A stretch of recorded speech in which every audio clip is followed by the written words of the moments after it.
The United States human rights chief has expressed concern over growing violence in Syria, calling it a ticking time bomb that must not be ignored. Michelle Bachelet expressed sadness about everyday reports of targeted killings and bombings throughout Syria.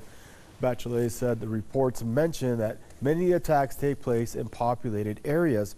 She also warned that some parties to the Syria conflict, including Daesh terrorists, may be using COVID-19 outbreak as an opportunity to regroup and inflict violence on the population.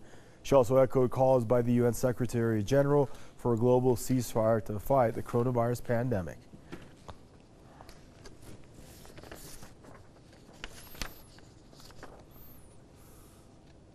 And now joining us for this news review is Muhammad Ali, PressTV correspondent from Damascus, and Jason Unruhe, political commentator, joining us from Ontario, Canada. Gentlemen, I'd like to welcome you to the program here. And Mohammed, hope you're doing well. What's Michelle Bachelet talking about here, Mohammed? Well, actually, it is an overview of the current situation now in Syria. She spoke about the repeated attacks that happened, whether in the northern part of the country, such as the car bomb attacks that recently happened in Afrin, in areas controlled by either the Turkish army or the so-called Syrian Democratic Forces, the Kurds over there. Also, she mentioned some of the attacks that recently happened in southern Syria, particularly in Daraa, in which there were several Syrian policemen killed by armed groups over there. She also noted to the ceasefire, which is still holding in Idlib.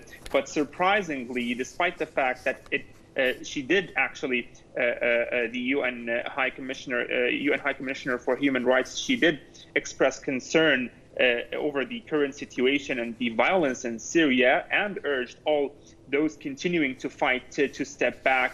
There was no mention actually of the parties and the countries that are actually undermining Syria's sovereignty and not actually abiding by the United Nations resolutions and charter, the UN Charter, such as respecting independent countries' sovereignty. For example, all of the Turkish attacks and military operations against Syria, those were not mentioned. Also, the attacks by Israel that undermine Syria's sovereignty, that also kill civilians, all those were not mentioned. All of the support those countries are giving to the armed groups, which is eventually fueling the war in Syria, all of those were not mentioned.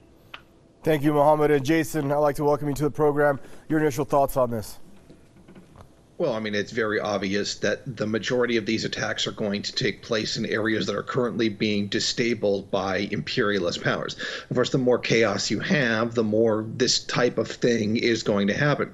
Now, this largely happens because of a lack of solid leadership, infrastructure, governmental and otherwise. So obviously, in the areas in which Turkey is illegally occupying Syria and its ongoing conflict with not just the Syrian government, with the Syrian Democratic Forces, obviously this is going to create an atmosphere where nobody is particularly in charge, and that is going to cause this kind of chaos that's going to spread more and more bombings as more sides, particularly with ISIS as well, all combating for control over territory which none of them have a legitimate claim to. It's only the Syrian government that has that right to claim.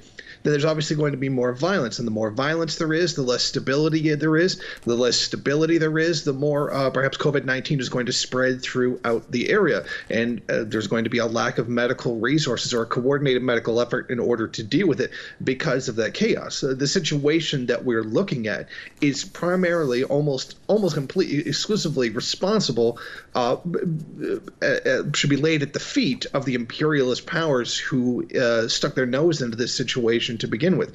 When the beginning of the war came and these so-called rebels came with the U.S. backing, U.S. weapons, etc., funneled through Saudi Arabia, Israel, etc., started creating this destabilization, we saw this situation essentially begin to take hold. Had the Syrian government been left alone to practice its own sovereignty, to determine their own destiny, the Syrian people be allowed to have their own choice of leadership, etc., then none of this would have happened. We are looking at a terrible chaos that is primarily caused by the imperialist powers intervening, although that seems to be one very important aspect that's left off by a lot of the reports on this situation, and that is that none of this would be happening if all these foreign powers were not interfering. And Mohammed, Michelle Bachelet said that right now she feels like Syria is a ticking time bomb which must not be ignored. My question to you, is there a possibility that more instability is on the way in the midst of the world's preoccupation with this COVID-19 pandemic? Definitely. We could at any time see more violence breaking out happening in Syria, as long as there are forces illegally in Syria occupying Syria, like the Turkish army, also the U.S. bases, also the U.S. presence in general in Syria. Their presence is actually fueling more violence, because those countries like Turkey and the United States are actually providing more and more support to groups like the Al-Nusra Front, which is actually inside Idlib, which is the most powerful party in Idlib over there. Those countries, by providing that support to those armed groups, are fueling the unrest, are actually making it possible to see more and more violence at any time. And this is why the Syrian government has been calling for the stop of the flow of weapons and arms and all of the support coming to those terrorist groups, those, the Al-Nusra Front and, of course, Daesh.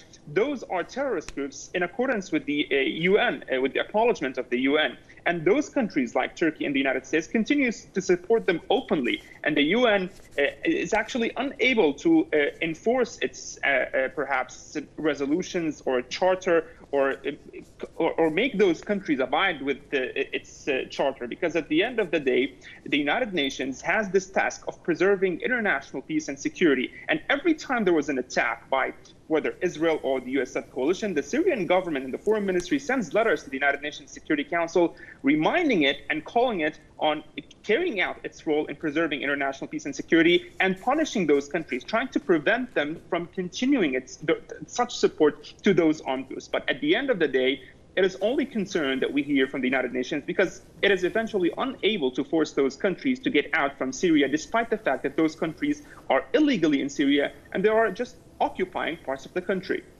Thank you, Mohammed. And Jason, both Michelle Bachelet and head of the UN, Secretary General Antonio Guterres, have called for a global ceasefire so basically the world could focus on this pandemic at hand. My question to you, why are we not seeing it? Why are we not seeing a global ceasefire when really one is seriously in need right now? Well, certainly because none of the powers that be right now really want to see that. A lot of them see that if you were to take a kind of break for COVID-19, then the other side would take over. This is a strategic time to move forward when the world is distracted much by the COVID-19 situation. As we've seen, U.S. imperialism has not taken a break, despite how bad the American people are being hammered by this virus. There's the new sanctions against Iran. There's the attempted assassination of Nicolas Maduro. There's further talks of hostility towards the DPRK and now many other countries as well. And frankly, the U.S. sees this as no particular reason to cut back on aggression against foreign powers. So they feel that if they show one sign of weakness, maybe it'll make them look weak and people will stand against them. Or maybe they're just taking advantage of this delicate situation to hammer people even more. I think that's made very clear with the sanctions, using the IMF to blocking the IMF from making loans to Iran to deal with the COVID-19 situation. So I certainly see this as